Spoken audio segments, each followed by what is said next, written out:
ప్రభువైన క్రీస్తు నామములో మీ అందరికీ కూడా హృదయపూర్వకమైన వందనాలు తెలియజేసుకుంటూ ఈ 4వ వార్షికోత్సవానికి వచ్చిన విశ్వాసులు, ప్రత్యేకంగా వచ్చిన మా బంధువులు, వారందరిని బట్టి మా స్నేహితులు, వీరందరిని బట్టి దేవుని స్తుతిస్తూ మీ అందరికీ కూడా హృదయపూర్వకమైన వందనాలు తెలియజేస్తున్నానండి.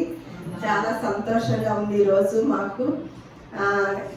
కష్టాలు దేవుడికి ఎక్కువ, మనిషికి ఎక్కువ అండి. మనిషికి ఎక్కువ, దేవుడికి ఎక్కువ. ఒకళ్ళు ఏమన్నా వాన రావద్దంటారు, ఒక చోట ఏమన్నా వాన కావాలి. ఎవరి మాట వినాలి? ఒకరికి ఏమన్నా మంచు పడాలి, ఒకరికి ఏమన్నా ఇంకొకటి రావాలి. మరి మనకేం పనులు ఉన్నాయండి? దేవుడికి ఎక్కువ పనులా, మనకి ఎక్కువ పనులా? కానీ మనమే బిజీగా ఉన్నట్టున్నాం. ఇందాక నవ్వమంటున్నారు కదా, కొంతమంది నేను ఈ మధ్యకాలంలో విన్నాను, లాఫింగ్ క్లబ్కి వెళ్తారంట. ఎందుకు? అది హృదయపూర్వకంగా వచ్చే నవ్వా, లేకపోతే అది కూడా ఒక ఎక్సర్సైజ్ లాగా వెళ్తున్నారా? ఎక్సర్సైజ్ కోసమే. అందుకని బైబిల్ గ్రంథంలో ఒక మాట ఉంటుంది, సామెతల్లో. సొలొమోను గారని జ్ఞానవంతుడు, గొప్ప జ్ఞానవంతుడు. ఆయన దేవుణ్ణి, ఆయన ఒక రాజుగా పట్టాభిషేకం చేయించుకోబోతూ దేవుడి యొక్క దర్శనాన్ని పొందుకొని దేవుడు ప్రత్యక్షమై, కుమారుడా నీకేమి కావాలని అడిగితే ధనధాన్యాలు, పక్క రాజ్యాలు అడగలేదన్నమాట. నాకు నీ ప్రజలను పరిపాలించడానికి జ్ఞాన వివేకములు ఇవ్వు ప్రభువా తండ్రి, నాకు అది చాలు అన్నాడు. అంటే ఒకే మాట అన్నాడు దేవుడు, ఇక భూలోకంలో నీ అంత జ్ఞానవంతుడు పుట్టడు, పుట్టపోడు అని గొప్ప వాగ్దానం చేసి గొప్ప జ్ఞానాన్ని ఇచ్చి, జ్ఞానమే అడిగాడు కాబట్టి దానితో పాటు సర్వ సంపదలు కూడా ఇచ్చాడని బైబిల్ గ్రంథంలో చరిత్రలో ఉన్న విధానాన్ని చదువుకుంటున్నాం అన్నమాట. ఆ సొలొమోను గారు ఒక మాట రాస్తూ ఏమనంటే, 14వ సామెత 13వ వచనంలో, ఒకడు నవ్వుచుండెనను హృదయమున దుఃఖం ఉండవచ్చును. అంటే లాఫింగ్ క్లబ్కి వెళ్ళినా ఇంట్లో అన్ని బాధలు, కానీ ఆరోగ్యం తెచ్చుకోవాలని లాఫింగ్ క్లబ్కి వెళ్ళారనుకోండి, ఆ నవ్వు ఎలా ఉంటదంట? లోపల నుంచి వచ్చి నవ్వులాగా ఉంటుందా? హృదయం ఏముండొచ్చు అంట? నవ్వుతాడు, పైకి నవ్వుతూ కనిపిస్తాం. మనం కూడా అంతే కదా, బాధలు ఎన్నున్నప్పటికీ నవ్వుతూ కనిపిస్తాం కదా. కానీ మనస్ఫూర్తిగా నవ్వండి, మనస్ఫూర్తిగా నవ్వండి. ఎందుకు? మనకి ఆరోగ్యం కావాలని కదా మనం అనుకుంటాం. దేవుడిచ్చిన ఆయుష్కాలాన్ని మనం మాత్రమే జాగ్రత్తగా ఉంచుకోగలుగుతాం. ఎందుకంటే ఆరోగ్యం అనేది మన చేతుల్లో ఉంది కాబట్టి, ఆయుష్ అనేది దేవుడు నిర్ణయించాలి కాబట్టి, మనం ఉన్నంత కాలం కూడా ఏదైనా కుటుంబాల్లో సమస్యలు వైపు కనుక చూస్తే మనం ఆశలో ఆరోగ్యవంతులుగానే ఉండడం. అందుకని కొంతమంది అంటారు 20 ఏళ్ళే వాళ్ళకి కానీ 60 ఏళ్ళులా కనపడతారు. ఎందువల్ల? జుట్టు అంతా తెల్లగా అయిపోయి చాలా ఎన్నో అనుభవించిన వాళ్ళలాగా ఉంటారు. ఎందువల్ల అంటే వారి వయసుకు మించిన లోటు పడిపోతుంది అనమాట ఆ బుర్రలోకి, ఆ శరీరం మీద ఆ ప్రభావం చూపి. అందుకనే కొంతమంది 60 ఏళ్ళు కానీ 20 ఏళ్ళులా కనపడతారు. వాళ్ళలో ఏంటి ప్రత్యేకత? వారు చక్కగా మనసారా ఆస్వాదిస్తూ ఉంటారు దేవుడు చేసిన సృష్టిని, దేవుడు ఇచ్చిన ఆయుష్ కాలాన్ని. నేను ఇందాక సుమిత్ర ద్వారా ఒక పాట పాడించాను, శిథిలమవుతుంది మానవ దేహం అని. చాలా మందికంటే దేవుడు దేవాలయాల్లో ఉంటాడని అనుకోవటం వలన బయట ప్రపంచం అంతా కూడా చాలా దారుణంగా ఉందండి. మనం ఏమనుకుంటున్నాము? మనుషులు కట్టిన కట్టడాల్లో దేవుణ్ణి పెట్టి మనం వెళ్ళి కాసేపు ఆరాధించుకొని రావటం వలన మనలో ఏం కలుగుతుందంటే భయం అనేది లేదన్నమాట, భక్తి ఉంది. భయం అనేది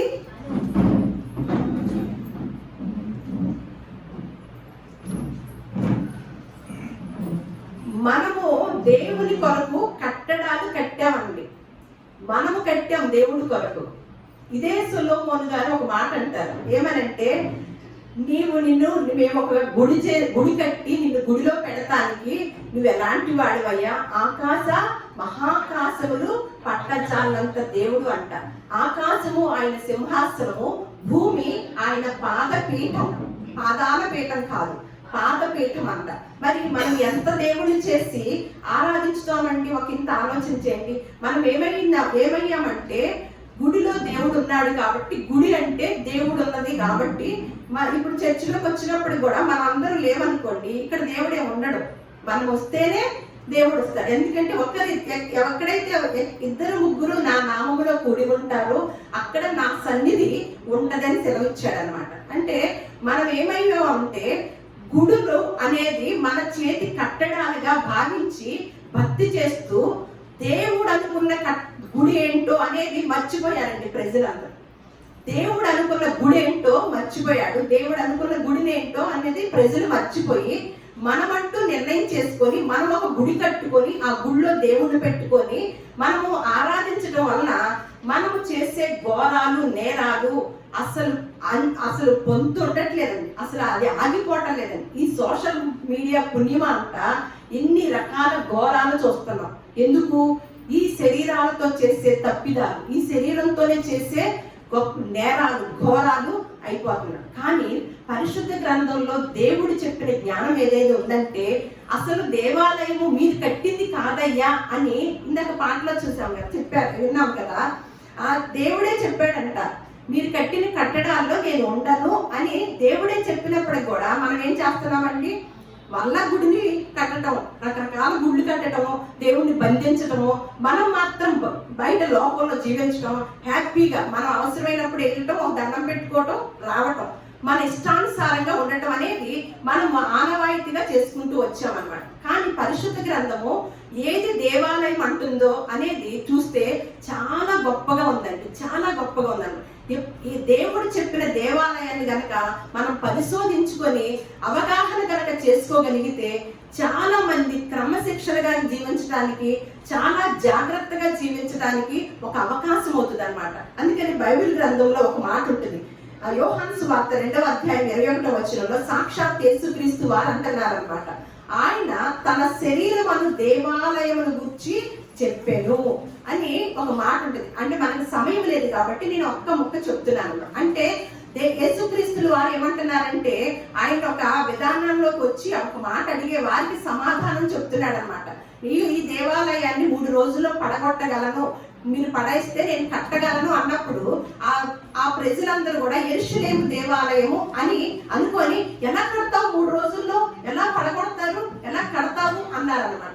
ఆయన ఏమంటున్నారంటే యేసుక్రీస్తులు వారు శరీరం అనే దేవాలయము గురించి నేను చెప్తున్నాను అని తెలియజేశాడు. మళ్ళా కొరింథీయులకు రాసిన పత్రిక, 1 కొరింథీయులకు రాసిన పత్రిక 6వ అధ్యాయము 3వ అధ్యాయము 16వ వచనం చూద్దాము. మీరు దేవుని ఆలయమై ఉన్నారని, దేవుని ఆత్మ మీలో నివసించుచున్నాడని మీరు ఎరుగరా, మీకు తెలీదా అని ప్రశ్న వేస్తున్నాడు. ఎవరంట? మనకు తెలిసిన ఆలోచన ఏంటండి? మనం ఒక గుడి గోపురాలు కడతాము, ఒక చర్చిలు కడతాము, ఒక గొప్ప చర్చిలు కడతాము, లేకపోతే గొప్ప గుడులు కడతాము. అక్కడ దేవుడు ఉన్నాడండి, మేము సేవించే దేవుడు అక్కడ ఉన్నాడండి, మేము మాత్రం మనుషులు అండి, మేము మాత్రం శరీరాలండి, మేము మాత్రం చక్కగా ఎంజాయ్ చేయొచ్చండి, అది మాత్రమే మనకు తెలుసు అన్నమాట. కానీ పరిశుద్ధ గ్రంథం ఏమని చెప్తుందంటే మీరు దేవుని ఆలయమై ఉన్నారని, దేవుని యొక్క ఆత్మ మీలో నివసించుతుందని అసలు మీకు తెలుస్తుందా? మరి మనమే దేవుని యొక్క ఆలయము, దేవుడే మనలో నివసించుతున్నాడంటే మనము ఏదైనా తప్పిదం చేయడానికి అవకాశం ఉంటుందండి? ఇప్పుడు మనం ఎన్ని మాటలు ఎంత న్యూస్ చూస్తున్నాం అన్నమాట, ఎంత ఘోరమైన విషయాలు జరుగుతున్నాయండి బయట ప్రపంచంలో. ఆ మధ్య అంటున్నారు ఏదైనా డ్రమ్ము కొనాలంటే భయం అవుతుందంట. సోషల్ మీడియాలో వచ్చిన వార్త చెప్తున్నానండి. ఎందుకంటే భర్తను ఎవరో ఒక ఆవిడ చంపేసి డ్రమ్ములో పెట్టేసిందంటే. ఎలా ఇదివరకు మగవాళ్ళు ఏదైనా తప్పిదాలు చేసి మగవాళ్ళకి వ్యసనాలు ఉన్నాయి, ఆ మగవాళ్ళ భార్య నుంచి, భర్తల భార్య నుంచి ఎలా రావాలా, ఈ భర్తలు ఎలా దానిలో నుంచి తప్పించాలని భార్యలు ఏడుస్తూ ఉండేవాళ్ళు అనమాట, పూజలు చేస్తూ ప్రార్థనలు చేస్తూ. కానీ ఇప్పుడు ట్రెండ్ ఎలా మారిందండి? ఎందుకు? ఈ శరీరాలతో. మొన్న మధ్య ఒక న్యూస్ చూసాం, వైజాగ్ లో ఒక 6 ఆడవాళ్ళని పట్టుకున్నారు. ఎవరు పట్టించారంటే వారి భర్తలే పట్టించారంట. ఏం చేస్తున్నారండి? పేకాడుతున్నారంట. అర్థమైందా? బాబో, ఎన్నో వాళ్ళు చెప్పారంట భర్తలు, కానీ వినలేదంట. ఏమి చేయలేక వాళ్ళే వెళ్ళి కంప్లైంట్ ఇచ్చి వాళ్ళే పోలీసులు తీసుకొచ్చేసారంట, రెడ్ హ్యాండెడ్ పట్టుకున్నారంట. 6 వాళ్ళు కూడా ఎలాంటి వారంటే మంచి పొజిషన్లో ఉన్నవారు. ఏమి నేర్పిస్తుందండి ఈ దేహము, ఏమి సమాజం ఏమి నేర్పిస్తుందండి? నీతులు బూతులు అయిపోతున్నాయా? బూతులు ఏమన్నా నీతులు అవుతున్నాయా? అలాంటి ప్రపంచంలో ఉన్నామా? అలాంటి సమాజంలో మరి ఇంకొక తరానికి మనం ఏమందిస్తామండి? ఈ తరంలో ఉన్న మనమే ఎలా ఉంటే మన తర్వాత తరము బాగుండాలని మంచి ఆ మధ్య ఒక మాట విన్నాను. మనకి రాజధాని వస్తే మన పిల్లలు ఎంత బాగుంటారో తెలుసా అండి? ఎంతమంది పేరెంట్స్ అన్నారో తెలుసా అండి? రాజధాని వస్తే బాగుపడతారా అండి? కాదు. మంచి సమాజంలో మంచి సూత్రాలు వస్తే మన బిడ్డలు బాగుపడతారని, మంచి విలువలు నేర్చుకుంటే బాగుపడతారని. కోటి విద్యలు కూటి కొరకే మాత్రమే అవి మన జీవన విధానాన్ని మార్చలేవండి. జీవన విధానాన్ని మనల్ని మార్చాలన్నా, మనల్ని సంధించాలన్నా, మన హృదయాన్ని బండ హృదయాన్ని కరిగించాలన్నా అది దేవుని యొక్క మాటకు మాత్రమే ఆ శక్తి ఉందండి. మరి ఏమంటున్నాడు ఇక్కడ? అందుకే ఇందాక ఆ పాట పాడించాను అనమాట.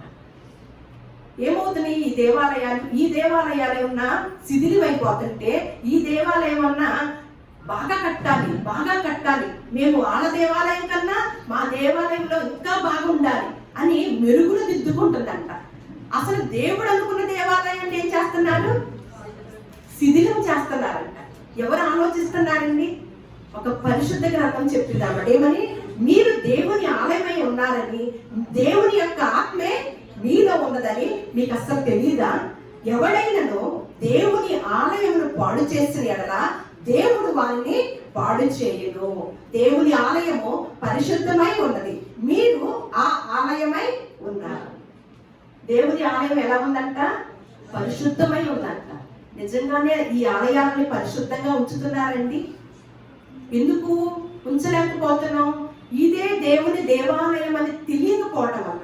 ఇదే దేవుడు అంతటి వాడు, మహాకాశంలో పట్టజాలంత దేవుడు ఈ హృదయంలో నివాసం చేస్తున్నాడు, నా హృదయంలో నివాసం చేస్తున్నాడు, నా హృదయాన్ని దేవాలయంగా మార్చాడు అని కనుక మనము నేర్చుకొని ఉంటే, తెలుసుకొని ఉంటే ఏదైనా చేయడానికి కుదిరిద్దా అండి?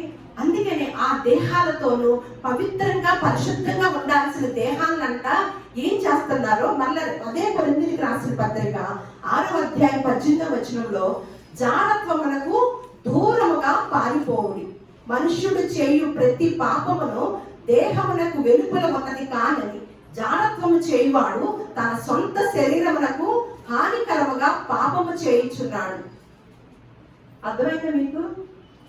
మనుషులు చేసే కొన్ని పాపాలు ఉంటాయి. అవి అంట వెలుపులు మాత్రమే ఉన్నాయంట. కానీ శరీరంతో చేసే పాపం అనేది మనందరికీ తెలుసు. ఇప్పుడు జరిగే నేరాలు ఘోరాలు కూడా దేనికి జరుగుతున్నాయండి? వివాహేతర సంబంధాలు. తన కుటుంబాన్ని జ్ఞానవంతురాలుగా కట్టుకోవాలని దేవుడు చెప్తుంటే అజ్ఞానురాలుగా కుటుంబాన్ని కూల్చివేసుకుంటున్నారనమాట. పిల్లలు దేవుడిచ్చు బహుమానం అంటే ఆ పిల్లల్ని దేవుడిచ్చే బహుమానంగా అనుకోవట్లా. పెళ్ళైతే పిల్లలు పుడతారు, అలా అనుకోవటం వలన ఏమవుతుందండి? పిల్లలను కూడా చంపే పరిస్థితికి వెళ్తుంది అనమాట. లోకంలో ఏదైనా సంపాదించుకోవచ్చు, కానీ గర్భఫలం మాత్రము దేవుడిచ్చు బహుమానం. మరి అది తెలిసినప్పుడు ఆ బహుమానాలని మనం ఎంత భద్రంగా పెంచుకోవాలండి, ఎంత భద్రంగా చూడాలండి. ఈ శరీరాలతోనంట ఏదైనా ఈ దేహాలతో వెలుపల చేసే కొన్ని ఉంటాయి, దొంగతనాలు లేకపోతే ఏదో చేసే ఆ వాటి ఎలుపల పాపాలంట. కానీ జారత్వం అంట దేహంతో చేసే పాపం అంటండి. దానికి పాప క్షమాపణే లేదని తెలియజేస్తూ మీలో ఉన్న పరిశుద్ధాత్మకు ఆలయమై ఉన్నారని మన ఇక్కడ కూడా ప్రశ్నించుతారు. మీరు ఎరగరా? మీరు ఎలా ఉన్నారో తెలుసా? మీరు ఎవరో తెలుసా? అసలు మీకు మనం అసలు ఎలా పుట్టామో తెలుసా అండి? ఒక రాజుగారు అనుకుంటున్నారు, నీవు నన్ను కలగ చేసిన విధము చూడగా భయమును ఆశ్చర్యమును నాకు పుట్టుచుండేవని. మనము తండ్రిలో నుంచి తల్లిలోకి వెళ్ళేటప్పుడు వారిద్దరు కలుసుకున్నప్పుడు కొన్ని కోట్ల కణాలు తండ్రిలో నుంచి వెళుతూ ఉంటాయంట. తల్లిలో ఒక్క అండమే ఉంటదంటండి. ఆ ఒక్క అండంలోకి ఎన్ని కోట్లు వెళ్తాయి? వీళ్ళిద్దరు కలుసుకున్నప్పుడు కొన్ని కోట్ల కణాలు వెళ్తాయి అంటాడు. వెళుతున్నప్పుడు ఎప్పుడైతే ఆ కోట్ల కణాల నుంచి ఒక్క కణము ఆ అండం దగ్గరికి రాగానే వెంటనే మూసుకుపోతుంది కదా. మరి కోట్లు ఏమంతా ఏమైపోయారండి? కోట్ల కణాలు ఏమైపోయాయండి? నేల రాలిపోయినాయి అన్నమాట. కానీ ఎవరండి? మీరు నేను దేవుడు ఏర్పాటు చేసుకున్న మనుషులు అన్నమాట. దేవుడు ఏర్పాటు చేసుకున్న మరి అన్ని కోట్ల కణాలు నేల రాలిపోయినప్పుడు మనల్ని మాత్రమే ఆ కోట్ల కణాలతో పరుగెత్తి ఆ పందెంలో గెలిచే భాగ్యము ఎవరికి ఇచ్చారండి? మనకు మాత్రమే ఇచ్చి దేవుడు చేసిన ఈ సృష్టిని అనుభవించడానికి మనకు మాత్రమే అవకాశం ఇచ్చారండి. దేవుడు అంటే అసలు మనం ఆలోచించడానికి కూడా చాలదండి ఈ బుర్రలో. ఎందుకంటే ఫస్ట్ నుంచి ఏదో ఒకటి దానికి దృష్టి పెట్టడం వల్ల దేవుడు అంటే ఏంటో కూడా తెలియకుండా పోయిందన్నమాట.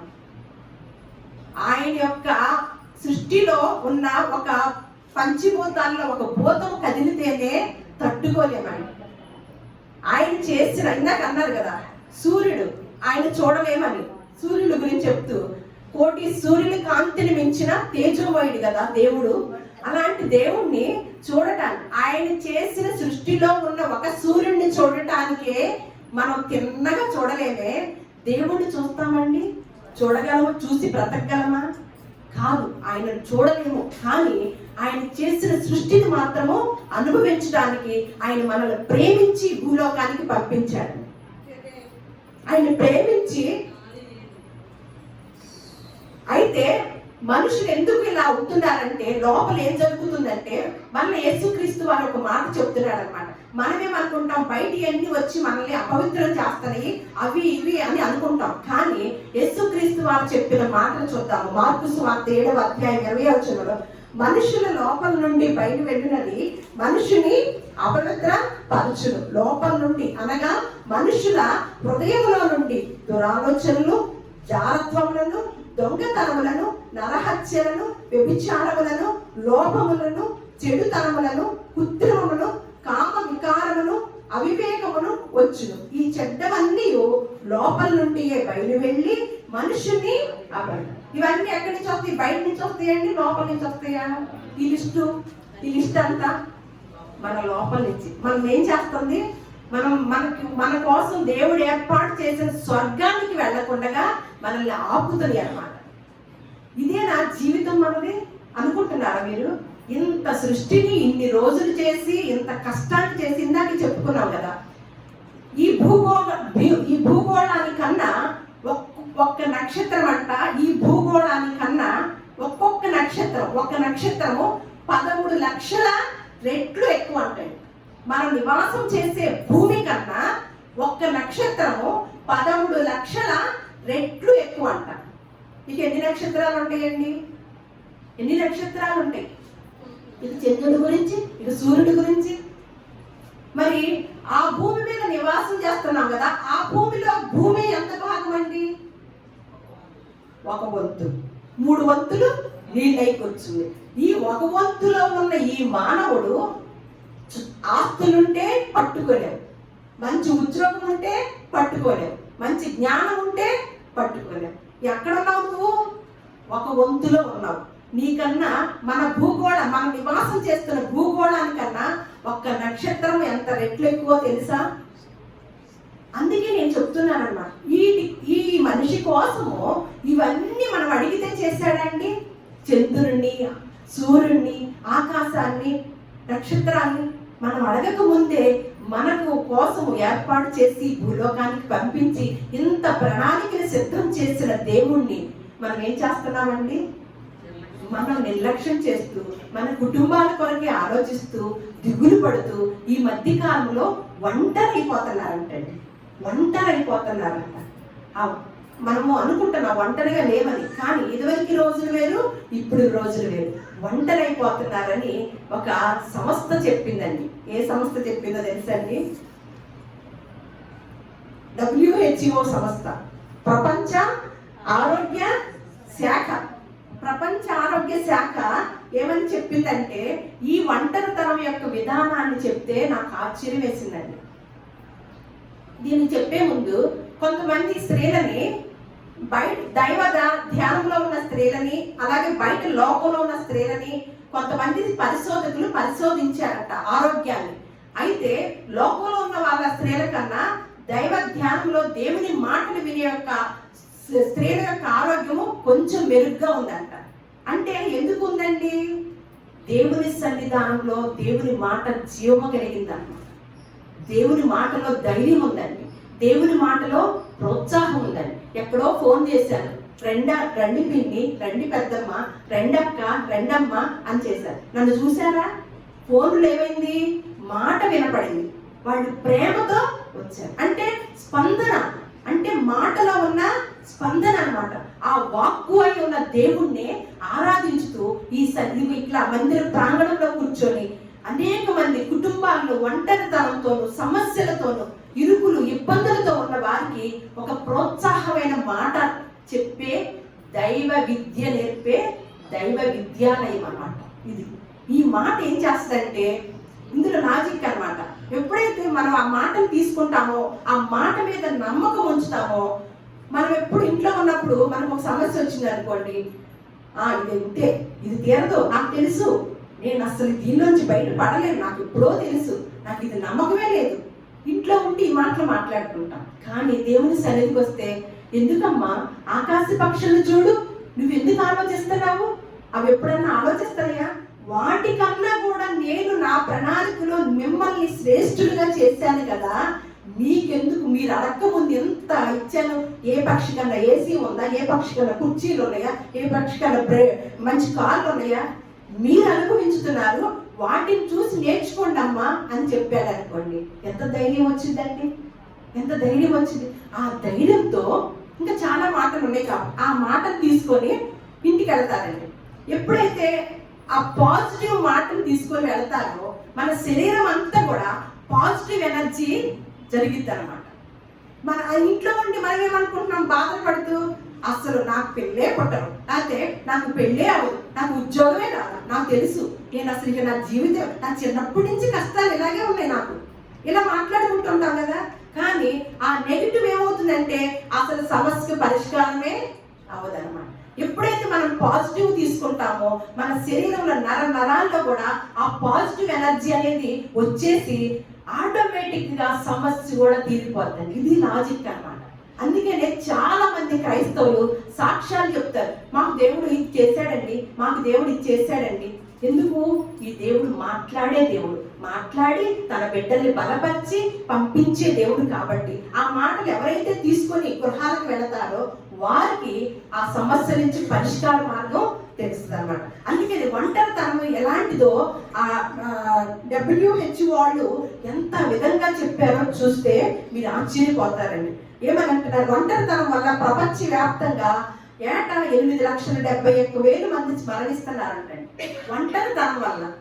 ఈ సంఖ్య ఏటా మలేరియా వల్ల సంభవించే మరణాల కంటే ఎక్కువ అంట. పరిస్థితి ఈ స్థాయిలో ఉండటం వల్లనే ప్రపంచ ఆరోగ్య సంస్థ ఒంటరితనం మరణాన్ని ప్రపంచ వ్యాప్త మహమ్మారిగా గుర్తించిందంట. ఒంటరితనం సమస్య అభివృద్ధి చెందిన ధనిక దేశాలతో పోల్చుకుంటే అభివృద్ధి చెందుతున్న దేశాల్లోనూ, అర్థమవుతుందా? మీరు వినండి, పల్లెటూరులో ఈ దరిద్రం ఉండదు, అభివృద్ధి చెందిన దేశాల్లోనే ఈ దరిద్రం ఉంటుందండి. అంతే కదా, అక్కడే కదా బిజీ, అసలు కూర్చొని ఆలోచించుకునే తీరిపోవడం. అదే పల్లెటూరు ఎదుటి రోజుల్లో నలుగురు కలిసి వంటలు చేసేవాడు, పండగ వచ్చిందంటే నలుగురు కలిసి పప్పలు ఉండేవాడు, లేకపోతే నలుగురు కలిసి ఒక ఫంక్షన్ వచ్చిందంటే ఎంత కబుర్లు, కల్మషం లేని మాటలు, చక్కగా సరదాగా మంచిగా మాట్లాడుతూ సంతోషంగా ఉండేవాడు కదా. మరి ఇప్పుడు ఎక్కడంతా ఈ మహమ్మారి పాశ్చాత్య దేశంలో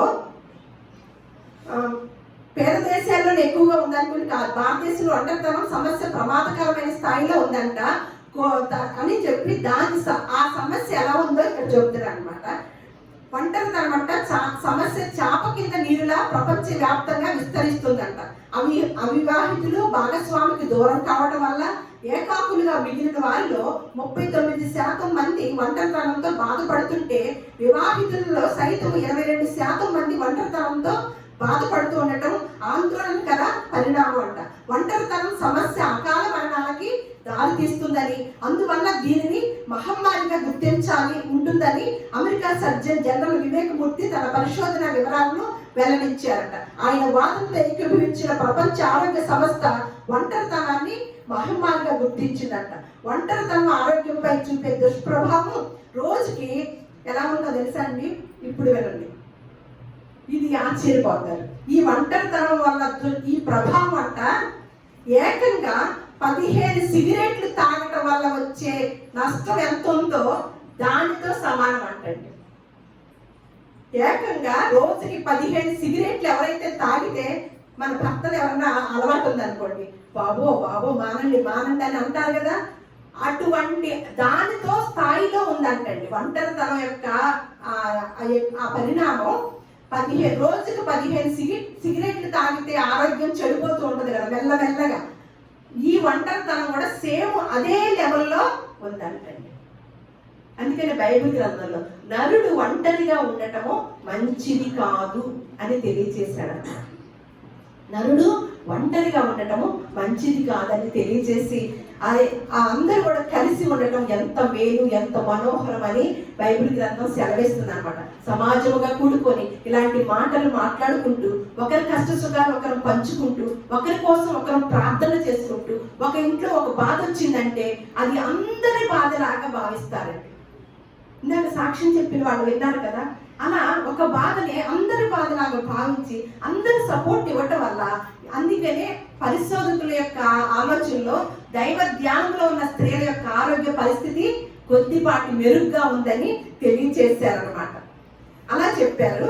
అలాగే ఇంకొక మాట చెప్తానండి, ఇంకొక మాట చెప్పి మనం ముగించుకుందాము.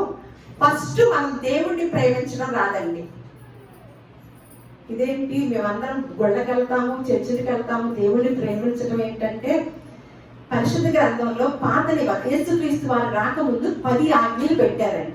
10 ఆజ్ఞల్లో కూడా నరహత్య చేయకూడదు, వ్యభిచరించకూడదు, అబద్ధం ఆడకూడదు, అలాగే పరులకి దొంగతనం చేయకూడదు, అలాగే మీ తల్లిదండ్రుల్ని సన్మానించాలి, అలా కొన్ని 10 ఆజ్ఞలు కూడా పెట్టడం జరిగింది అనమాట.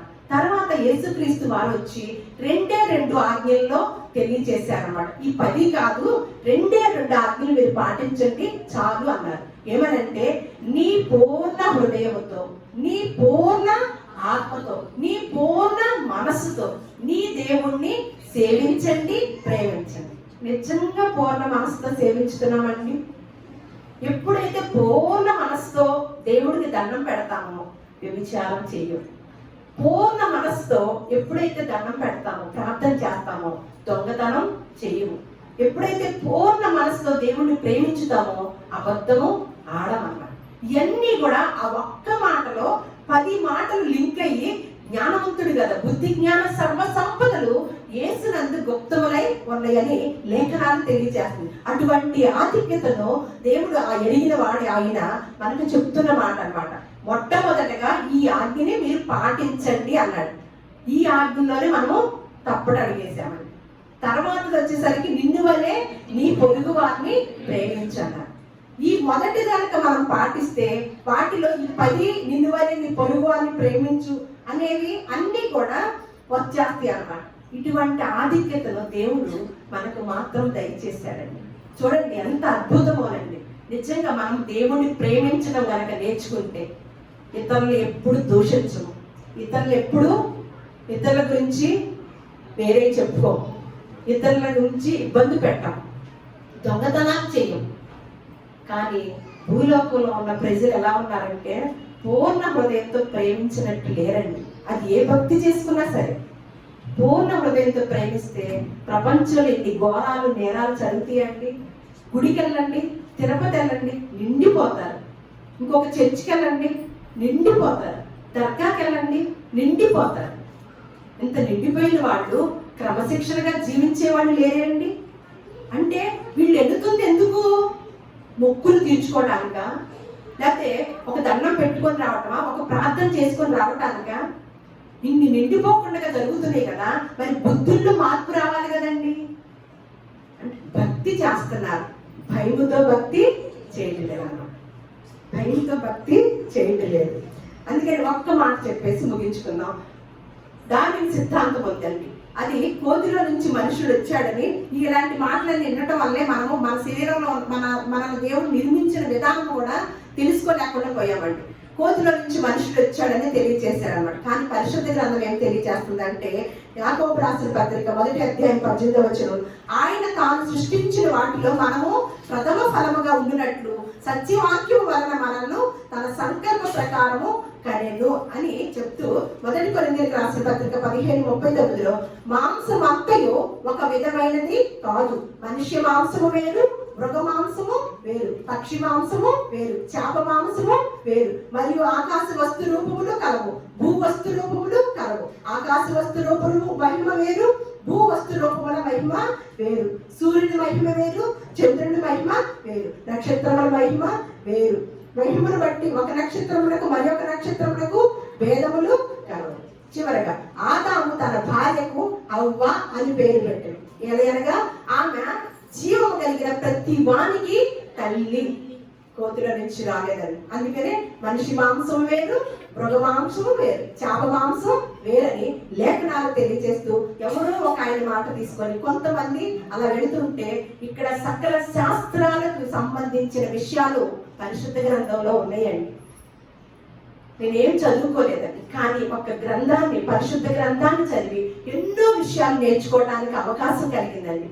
బాగా ఈ రుచి అనేది మంచిగా తెలుసుకోగలిగాను. ఈ రుచినే అనేక మందికి పంచాలని, నేను తెలుసుకున్న ఈ మాటల్ని, నన్ను తృప్తిపరిచిన ఈ మాటల్ని కొద్ది మందికైనా తెలియచేయాలని ఎప్పుడైతే మాకు ఆశ కలిగిందో, దేవుడు ఆ ఆశని తృప్తిపరిచి ఆయన యొక్క అనాది సంకల్పంలో ఈ తాడిగడప గ్రామంలో సెంట్ వచ్చి 20 లక్షలు అవటం ఉండే ప్లేస్ లో మాకు 2 సెంట్లు పావు 4.5 లక్షలకి దేవుడు అనుగ్రహించాడు. అంటే ఖచ్చితంగా దేవుని సంకల్పం. కొద్దిమంది స్త్రీలకైనా ఒక సపోర్ట్గా, ఒక ప్రోత్సాహాన్ని ఇచ్చే వారంగా ఉండి, ఒక మంచి మాటలు చెప్పి వారి కొరకు ప్రార్థన చేసి మా యొక్క శేష జీవితాన్ని, ఈ మానవునిగా మనం ఈ లోకానికి వచ్చిన ఈ పరమార్థాన్ని పరిపూర్ణం చేసుకొని వెళ్ళిపోవాలని ఆశ కలిగిన మేము దంపతులుగా ఉన్నప్పుడు దేవుడు మాకు అనుగ్రహించిన ఈ మందిరాన్ని బట్టి దేవునికి కృతజ్ఞతాస్తుతులు చెల్లించుకుంటూ మా యొక్క ఆహ్వానాన్ని మన్నించి వచ్చిన మీ అందరికీ కూడా మరొక్కసారి హృదయపూర్వకమైన వందనాలు తెలియజేస్తూ, దేవుడు మీ కుటుంబాన్ని బహుగా బహుగా బహుగా ఆశీర్వదించి వర్ధిల్ల చేయును గాక.